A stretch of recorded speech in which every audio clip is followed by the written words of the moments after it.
Hello, welcome to another edition of the Agile Uprising podcast. I'm Andy Cleff, and my co-host tonight is Troy Lightfoot. Hello. We're joined today by a group of really wonderful guests who we'll introduce in a moment to you. We're going to attempt something really brave, a panel discussion around how we use our Agile mindsets, those values and beliefs in our daily life, with our partners, with our children, maybe even with our pets, right? Giving agility training for Fido a whole new meaning. So panelists, nothing is off the table. Well, maybe some things. We want to keep this safe for work, right? So our goal is to take the software development aspect out of the Agile Manifesto for software development and share together how we apply the guiding principles outside of the workplace. So I've drawn virtual straws, and we're going to go through our guests in some order here, and I'll introduce how I met some of you, and then give you 30 seconds or so to give your pitch. First up with the virtual straw drawing is Lisa Atkins. Welcome back, Lisa. Hi, hello. Glad to be back. So during our previous discussion, Agile and Mindfulness, you mentioned that you wouldn't have gotten married had it not been for Agile. Yes. So we've invited you back to unpack that a bit for us. Okay, cool. So you have the hot seat first. Tell us more. So about that topic or just about me? We're doing introductions, yeah? Yeah, right. Yeah. Okay, yeah. So let's just do introductions first because I'll tell you more. I tried to rope my husband into coming on the podcast, but he's kind of a social anxious guy and it was not going to happen. But I'm looking forward to telling my side of the story about Agile and marriage. So who I am, Lisa Atkins. I care about making things that matter in the world, and I think Agile helps us do that. I care really a lot about the role of Agile coach because I think that's the one role designed not to collude with the dysfunctions around us. And if we do it well, and I hope we can continue to do it better and better all the time. I am the president emerita of Agile Coaching Institute, which I care about quite a lot. Many of our listeners know of your book. Many have the opportunity to take some of your courses. I was just talking to Troy briefly. He's currently in the 3-day coaching camp. And for me, I can tell you it was transformational. Yeah. And I don't use that word lightly. So you're doing great work in this world. It's really wonderful. Thank you. How do you, Lisa, take the software development out of the manifesto? How do you bring it into your life? I actually think Agile works better outside of software because there's not a bunch of legacy stuff to deal with. Things are kind of more fresh. So there's a bunch of principles and values that are, imbibed into my life. But probably the simplest thing is Agile Thanksgiving, which is, a way to get help so that I don't pull my hair out on Thanksgiving trying to do everything myself. And the lessons I've learned in sharing the work. Agile Thanksgiving. So what is that like in your house? Well, it looks like the product owner, who is me, also known as the organizer. So I guess if you're the organizer in your household, by definition, you're the product owner. Sitting down in the morning and writing out everything that needs to be done, including the things that I know I am the only one who can do them. By concluding those. And I don't know if you ever noticed that kitchen cabinets are the perfect not started, in progress, and done. Like one cabinet for each. It's really, really simple. And so in our house, Thanksgiving morning, I sit down, I write everything out. And I started doing this a few years ago because I realized, my daughter can come down the stairs on Thanksgiving morning and look at a task and go, oh, I can vacuum the living room. Okay.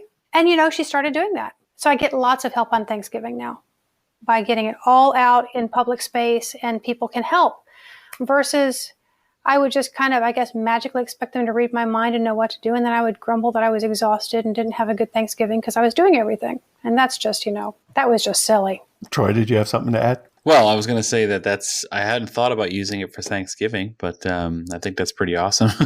So Lisa, you mentioned earlier on a previous episode, like Andy mentioned, that if it wasn't for Agile, you wouldn't be married. So is there any way to unpack that for us? Well, that's probably back down to the essence or the values of Agile, right?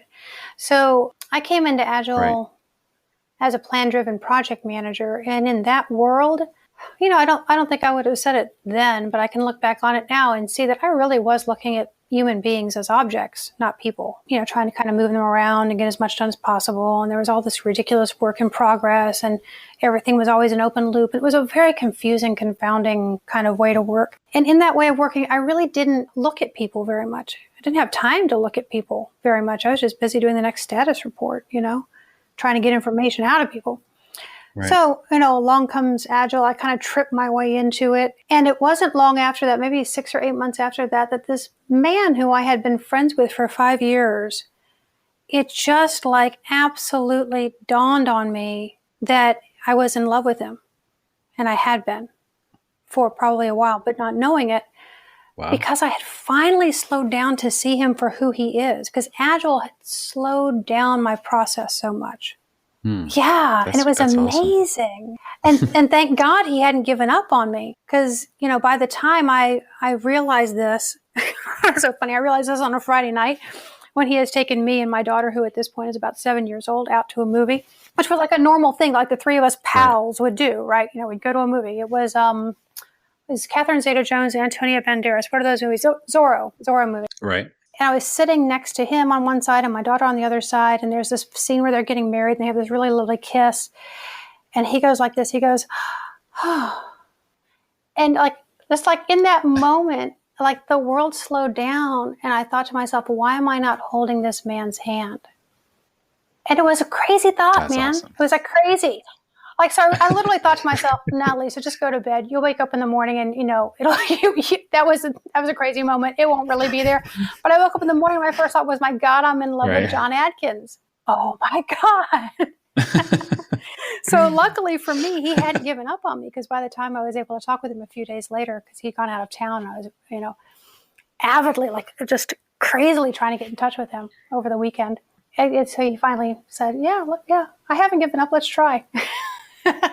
Oh, that's beautiful. That's beautiful. And it's perfectly timed, because we're releasing this episode just in time for Valentine's Day. Oh, yeah. Yeah. And it's a good segue over to Debbie Madden, who I recently met. And one of the things, Debbie, I've learned about you is that you put people first and foremost. It's the most important thing to you. Tell us more about your passion and how you utilize Agile outside the workplace, outside the team room. I am Debbie Madden, the founder and CEO of a company called Stride Consulting in New York City. The thing that we care most about is helping tech teams be the best version of themselves they can possibly be. And I've been using Agile at work and in my home life, I think, since it came out. I am fortunate to be married to a man who was one of the first people to go buy every book on Agile, in 2001. So I've been using index cards to plan everything from my vacations to my annual fitness goals to what I'm naming my children. So for the last 18 years. And Lisa talked about the Agile Thanksgiving, and I find it fascinating that one of my most treasured ceremonies is the Madden family Christmas retrospective. I love it. There must be something about the chaos of the holidays that makes us find comfort in a process we all love. For our family, it's every year. Everyone is left. The kids have gone to sleep. Presents are set out. We're finishing off whatever open bottles of wine and dessert is left over. And we will literally do a plus delta. We'll do a happy, sad, glad. And we will go through the evening, the shopping, the actual layout of when we turn the stove on, how many bags of ice did we have, where people were sitting.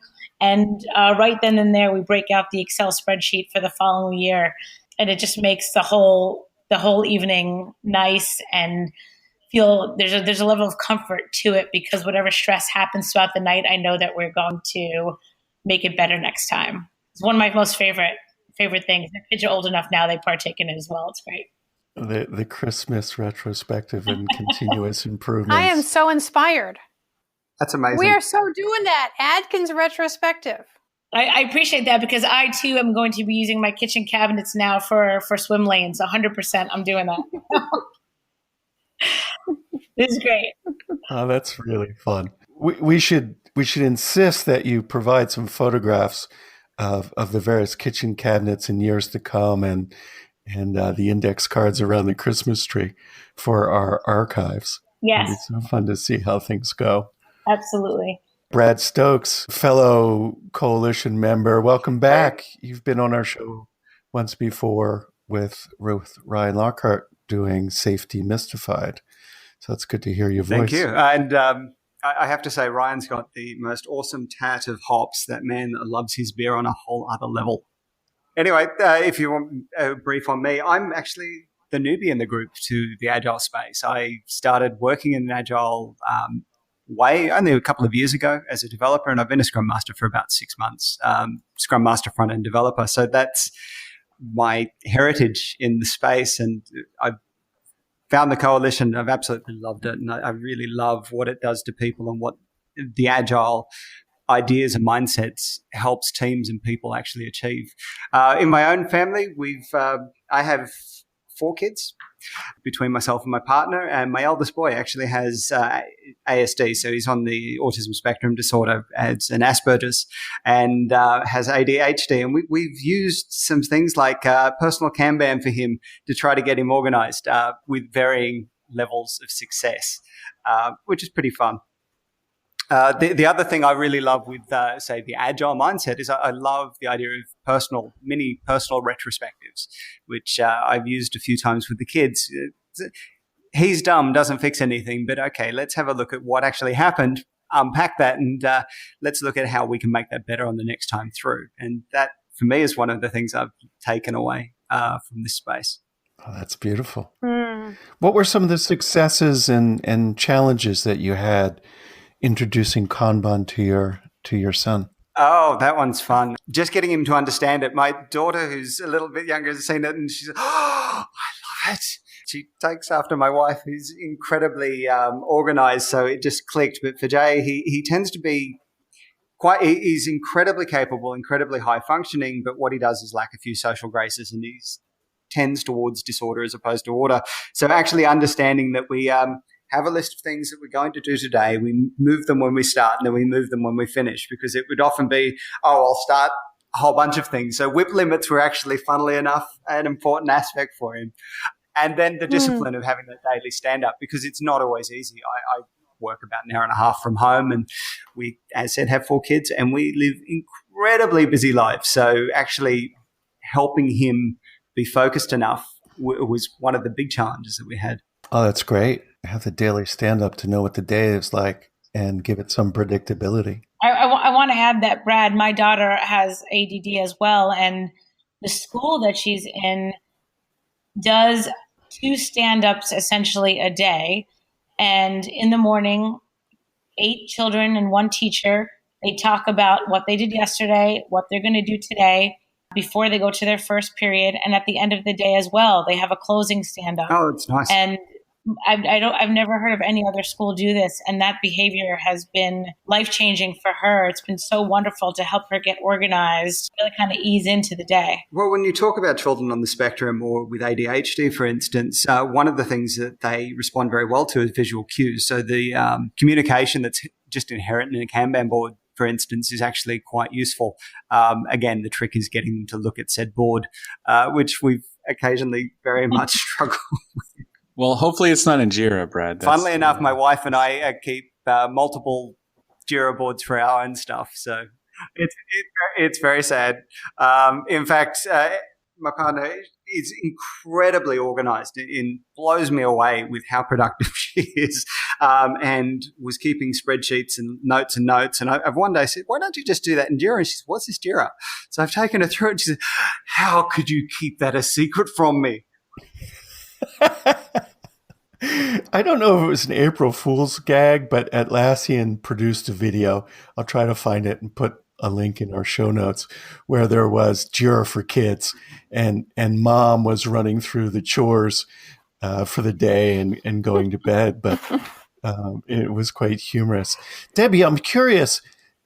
So Agile in education, do you think there's somebody there that knows Scrum, or is it coincidence? So, as far as I have been able to tell, the concepts of Scrum are foreign to everyone at the school. I've several times had conversations with various members of the faculty, the teachers, the principal. I've said, what you're doing is fascinating. There's something in the tech world that mirrors this, and I tell them, and they're fascinated by it. I don't know how they've come across it, but they are very much using a lot of the same principles. The children even do some of the engineering practices, like they'll pair on a lot of things. Every single piece of homework they turn in is essentially refactored. They don't get a grade the first time. They get feedback. They iterate on it, and they turn it in 2 or 3 times before they actually get a grade. So I'm not exactly sure where the teachers are getting their material, and I'll have to find out, and I might be able to get back to you on that. But it's coming from somewhere else, as far as I can tell, which is fascinating. Yeah, it is. That might be another show for us, Yeah. Agile in education. We've had a couple of conversations on the coalition site about it, but nobody's really dived in deep. Most of us are in software development or related fields. I have some intel on this. Please share. This is Lisa. So there is a Scrum in Schools movement, I guess, with a similar manifesto to the Software Development Manifesto, the one that we all know and love. And Scrum Alliance has been really promoting this and backing it. John Miller and Mike Visdos are 2 guys who are deep into it.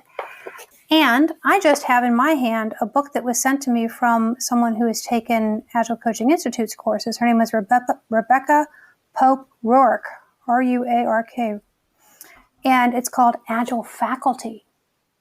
Isn't this amazing? Right? So it's practical strategies for managing research, service, and teaching for college professors. Wow. Right?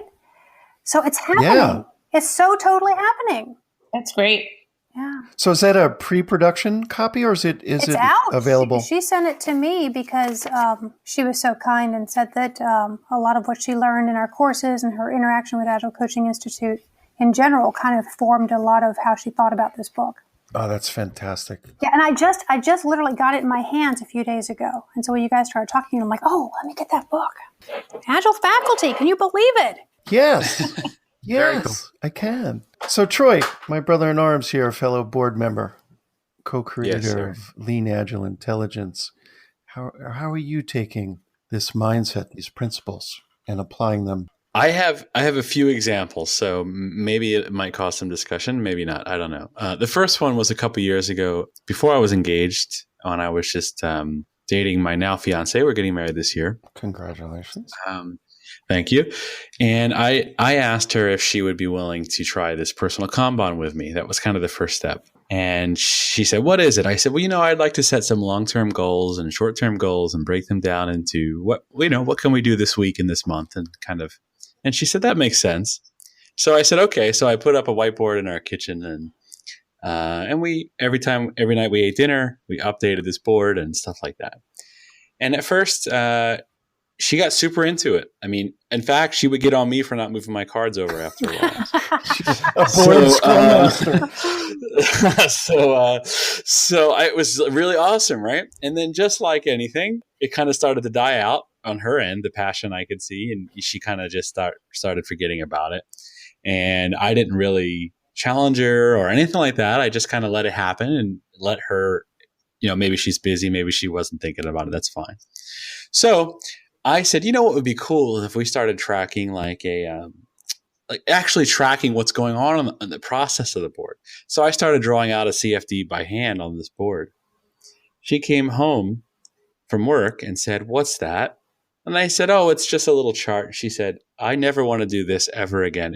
That scares me. I said, okay, fair enough. So I learned a lesson there is that, one, introducing too much process to someone who's not ready for it is a big mistake.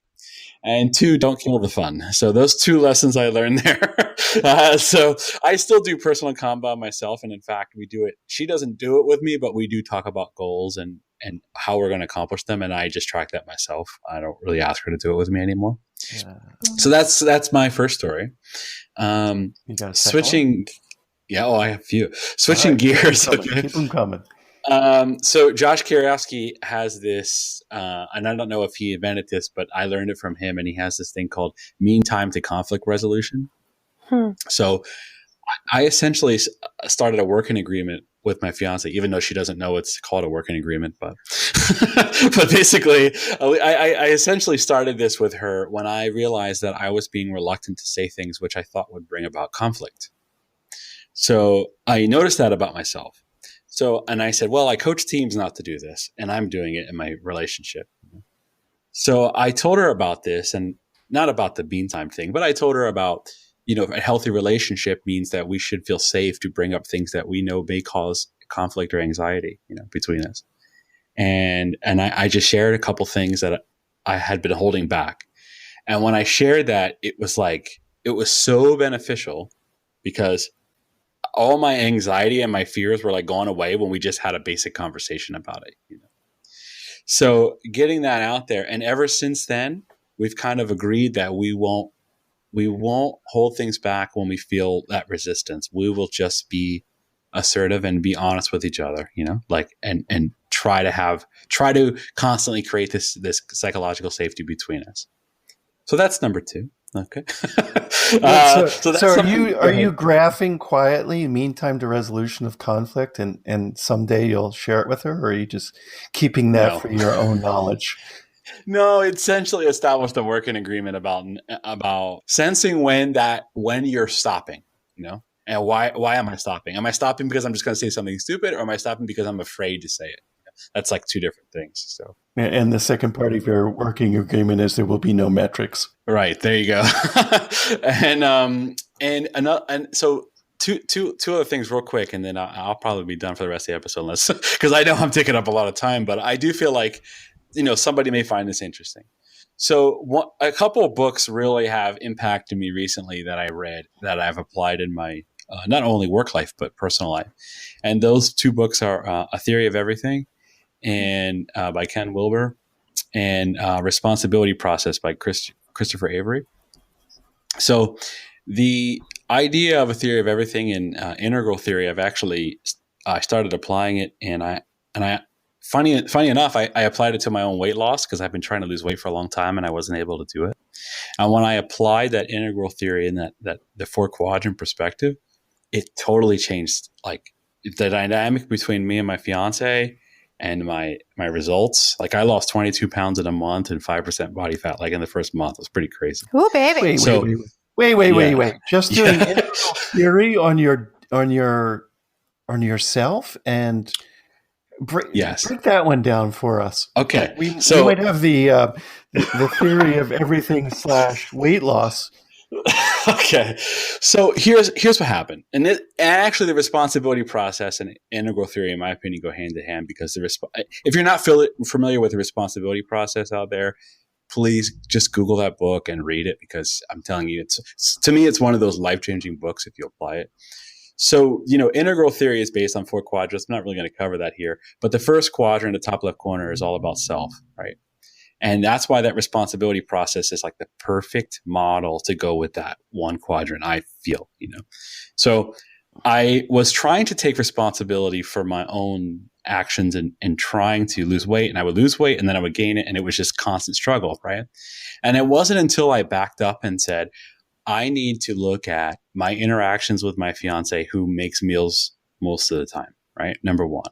And also, I need to have that discussion with her, and we need to come in alignment about how I'm going to achieve this goal and not just do it myself, right? And then on the system side, I travel a lot. I'm a consultant, so I don't make my own food when I'm on the road, right? So there's this whole system of, the restaurants around me, the type of food that's available, all that stuff. So once I worked that out, and then I was able to figure out that top right quadrant, which is your kind of self-observations from an objective point of view. So body fat, weight, and stuff like that. Then I was able to use something, a friend who started coaching me, it's called the Ketogenic Diet. I was able to use this approach to health that he's been doing And it wasn't successful. I had tried it before, but it wasn't successful until I had thought about all 4 quadrants and actually applied it. So that's an example of how I did it through. That's an example of how I had the results I've had by using integral theory, and if that makes any sense. It makes total sense to me. This is Lisa. I'm down with that. So integral theory is a huge part of the way I look at Agile coaching and kind of like just the whole world in general. And we teach it in our courses because it just creates, as you did in your weight loss, just a much more complete view of what the heck is going on. Because we're all in our rut of like the way we think about something, and yet there are at least 3 other ways that could give us some information if we would just look through those lenses, those interval quadrants as lenses. It's cool stuff, man. I'm way down with it. Lisa, I've been applying this like I said, in my personal life, and yesterday I attended coaching Agile teams. So I'm in the second day of it. Well, just That's finished right. it. I forgot that you're in it right now. That's so crazy, man, that you're in one of the courses that I helped create. That's neat. So basically, it basically opens up about integral theory, and I'm like, this is like the right time for me. Like, it's the right place, right time to experience this because it's exactly what I'm going through, right? Yeah. And the last thing I'll mention, and I actually think that this is super beneficial for relationships, is this Chris Avery responsibility process. Mm-hmm. But basically, it's for those that are unfamiliar, it's a model that all human beings go through a pattern of when something happens, right? When you experience some kind of anxiety, when something goes wrong, where there's a conflict, your brain goes through these steps, right? Almost like a bit like spiral dynamics that way too, but these are actual more little steps. So the first one is could be denial, but usually it's lay blame. So something happens, right? And usually we blame somebody right away. It's just a natural reaction. And then if you get past that step, then you go into justifying why that happened, even though you're not blaming anyone. And if you get past that step, you go into this shame mode where you start to feel sorry for yourself. Right? And then after that, you can tend to go into this obligation. And I think that this is a problem with a lot of relationships, at least that I have been in the past. I can speak for myself, right? Is that this obligation where we think taking responsibility is obligation, meaning, okay, we have an obligation to our kids or obligation to whatever, family and stuff like that. So we do things we don't want to do because we feel obligated. But that's actually not actual true responsibility. That's actually not how to actually affect change in yourself and to be happy.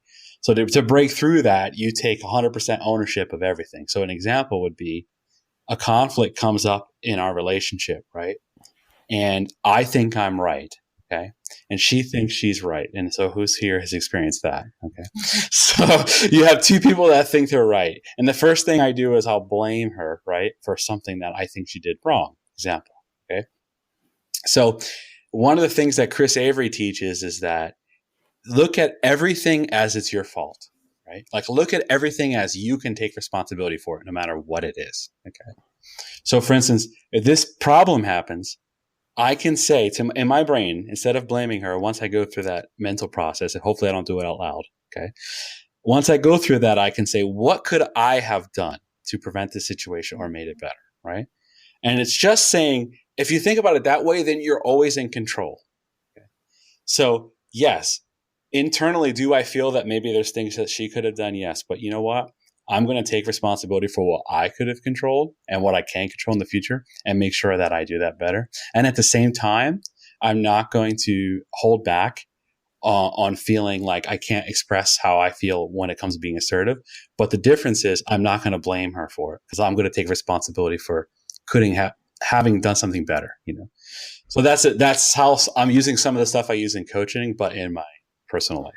It's great how it all wraps up together. I mean, it fits in also with all sorts of other things. Like if you think about the 3 pillars of empiricism, you're trying to make things transparent that are transparent. You're looking at what's happening and then you're adapting to that as well. You're basically moving the whole thing that drives Scrum, for instance, into the personal realm by taking that responsibility. When you're pointing fingers and it's just, oh, that's somebody else's problem. But when you actually open that up and make it visible and you can look at that and inspect it and transform and change and make your choices, about what you're actually going to do, it makes such a big thing. Makes a big difference in be it work or family. Yeah, I agree. Great point, Brett. Yeah, making it visible. Some of the things that I've done, and it's interesting. Our youngest daughter's just finishing up her senior year in high school and is applying to colleges. And she is sharing with us her essays that she writes. And some of these essays reflect back to us parenting things that we didn't really know how significant they were in our child's life. And one of the particular essays, she was writing how there are Post-it notes in every room in the house. And as coaches and Scrum Masters, we kind of take it for granted that you need Post-it notes to like do sort of things. And I never realized that she thought it peculiar because when she went to visit friends' houses, there were no Post-it notes. So am I scarring my children with a whiteboard in the kitchen? We do these things and they take it and it's in their family of origin, so it's natural. But then they go to somebody else's house and they're like, where are your Post-it notes? Your what? No, we don't have any of those. So we've done things like the happiness wall or the happiness door to get through the sort of the dreary months of the winter. Another thing we did last summer, or maybe it was 2 summers ago, we decided we were going to have a staycation. And none of us could decide what we wanted to do. But we did have a budget. And so we collectively did a bunch of brainstorming and just filled the whiteboard in the kitchen with a backlog of things that we might do and approximate cost and duration. And then every morning of this 1 week staycation, we would dot vote. And the things with the most dots, we'd move to the to-do column. And we'd go to the museum, or we'd go to the movies, or we'd go on a picnic. And then when we came back, we'd move it to done and we'd get the next one. Oh, that's awesome. Just delightful. Totally delightful. Okay, I have to ask, has anybody actually, we have big mirrored cupboards that you see in certain places. Has anybody had a child with a problem and then mapped the entire thing on the mirror with a whiteboard marker? Please tell me I'm not alone. I have not done that yet, but I would love to hear more about how that wound up for you. Really well. In fact, he discovered that he could draw on the whiteboard, on the mirrors, which probably wasn't the best thing, but... So it was the equivalent of the 5 whys on why Brad Jr. did what he did? Yeah, kind of. He was working in Scratch at the time, so we were having a frustration. So Scratch is a coding language for kids. It's a visual method of actually putting code together. So he was struggling with things. So we actually drew it out on the whiteboard and collaborated together to come up with a solution, and actually took him through some fairly sophisticated Boolean logic using a mirror, basically. Wow. It was a lot of fun. It comes back to that visual aspect of learning. And I'm afraid sometimes we ignore that if we aren't paying attention. I don't know how much of our brain capacity or our neurons are devoted to visual interpretation and thinking. Every time I run into a problem, my default is to start drawing a picture. Chances are you're a very visual person as well. But I mean, if you come back to the basics of learning, I can't remember which it was that was actually exploring the idea of kinesthetic, audio, and visual learning. And normally everybody's a combination of the three, but they'll default back to the one that they find more comforting. So if you're a big book person, chances are you're very visual. If you need to hear something, you'll go to your podcast. But yes, that manifests as well in your teams and how they interact. But it also works in the family as well.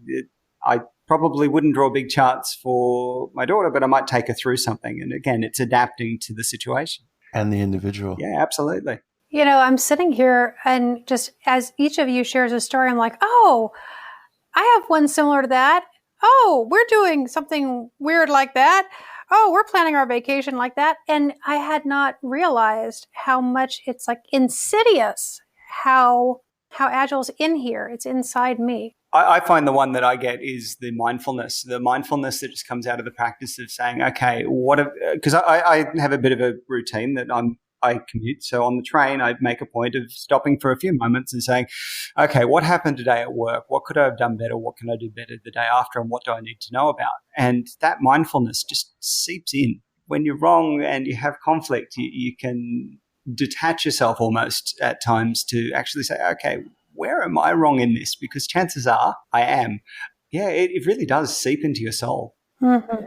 And that echoes something you said, Troy, in your responsibility approach, right? Where am I wrong? What am I missing? Or how have I contributed to this situation? Yeah, because there's always things, I mean, there's extreme cases, obviously exceptions to everything, right? But for the most part, there's always things that you could do or you could have done to prevent that situation from happening, right? Or something you could have done better. It doesn't mean that your partner is always right and you're always wrong. That's not what it means. It just means that in order, you can take responsibility and have actually control your life for basically everything. And understanding that and understanding how to get there. So mindfulness is part of it. So for instance, like the first thing you have to do is kind of dedicate yourself to trying to think that way instead of laying blame, instead of going into obligation and justification. Say, you know what, like I'm going to intend to always try to take responsibility for my actions, right? This comes from Chris Avery's thing. But the second part about this and the hard part is awareness. So that means that as soon as something triggers your anxiety, right? As soon as something triggers that wanting to lay blame, you have to be aware that it's happening. Like that's the first step, you know? And that's something I'm working on. It takes time. It's like anything. And then the last part about it is once you're aware of it, then how do you confront it? And how do you how do you figure out like what things that you could have done better and how you're partly responsible for this, even if you don't necessarily feel like it. But if you actually think about it, you can usually think of something which you have contributed to this problem. I'm listening to all of these powerful examples that we have brought to our lives, and they've been pretty much contained to our family units. But I've experienced, my kids are in grade school and middle school, where I've tried to instill some of these values in them, because I think the theme of this conversation is, Agile as a mindset carries through to your life. It's not just something, for ceremony's sake, but it's a collaborative, humble approach to life and work. And I've run into situations where I've given my kids that guidance, and then they've encountered a grown-up that doesn't have this mindset. And they come home very confused and almost defeated. I think it's very challenging for them to express and articulate, oh, well, that's not the way I do it at home, right? Because I think that you get reprimanded or you get punished or you get told no, and that's the final answer. And there's a big world out there, and especially for the kids to navigate, and I don't want to say, oh, well, they'll get it eventually in 10 years, we're right and they're wrong. I know that's not that's not a useful piece of feedback, but has anyone else experienced this where, inside our homes, things are progressing and we're finding an innovative way to live, and then outside the home, there's conflict? Oh, 100%. Yeah, absolutely. And I think some of the values that we all live by create a foundation for our kids to explore and experiment with. The courage and the honesty and the humility and the passion that we bring to our practice and our lives is deeply seated in our children. And so when they're confused, they have the humility to sort of question their own beliefs, but they also have the courage to question what they're seeing in front of them. Mm-hmm. And I think that's a beautiful thing we as parents can gift our children with. Mm-hmm. That's really nice. That is really nice. I mean, and basically we're trying to raise complex human beings that are a match for the complexity around us. That's ever changing. Yeah. The adaptability. Yeah. Yeah. And to harness that change for good, Mm. Instead of being confronted by it, like Debbie, probably some of those adults are confronted by change and would rather have a simplistic rule. that ends in, no, you can't. Right. You know? Exactly. Right. And they're, they come home. This is not the way we have discussions at home. This is not the way we resolve things here. How do I go into school and talk to my math teacher when they have clear authority over me? They're not using those words. They're saying, they said a thing and I got in trouble and I don't understand why. When I just asked a question about what if we did it this way in the future. It's a learning process for them. Have you ever been in senior leadership when that's happened? Just last day, I would say something and the VP would respond in exactly the same way, right? Yeah. So I don't think it's exclusive to our children and their adult relationships in school. We run into that hierarchy all the time. Yeah, it's a clash of value systems. I mean, is the bottom line of it. I mean, if you can kind of look at through any level in the world and see it right now. You can look at it in politics. You can look at it the rise of nationalism. I am not taking us to those topics, folks, but it's the whole clash of values is rampant right now. Yeah. So we're doing great things in our homes. I believe it. I have a kid who's 20 years old and she's in sophomore in college. And when she was maybe 8 or 9 years old and I was just learning professional coaching and I would try to ask her a powerful question. I was so proud of myself. And she'd say, Mommy, don't do that coaching thing to me.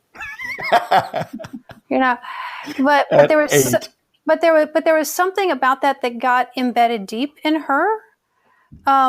Because by the time she was in high school, she could come to me and ask for coaching or mentoring. And she really knew the difference. And now when she went off to school, like the week she went off to school, I was teaching a class and there was another mother whose daughter went off to school the same week. So both of our kids are off to school.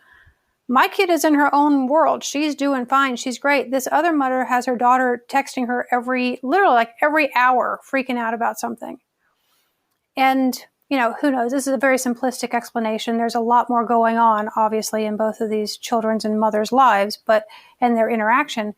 But the mother finally said to me, I just texted her back a powerful question. And all of a sudden, she had an answer. And so even though it's hard, even though in some ways our Agile value system kind of bucks the convention, I think it's really worth it. Oh, it's got to be. It's got to be. Well, we're coming up on time. I want to thank each of our panel guests, Lisa Atkins, Debbie Madden, Brad Stokes, Troy Lightfoot. It's really been a pleasure talking to you. I want to thank our listening audience as well. If you enjoyed this episode, give us a review or a rating. And if you'd like to join the discussion, share how you too are using agility outside of the team room, meet us over at thecoalition.agileuprising.com. And finally, support from awesome listeners like you helps us cover our hosting and production costs so we can keep on having conversations just like this. See our show notes for details on how you can support us and become a patron. Until next time, this is the Agile Uprising podcast, signing out.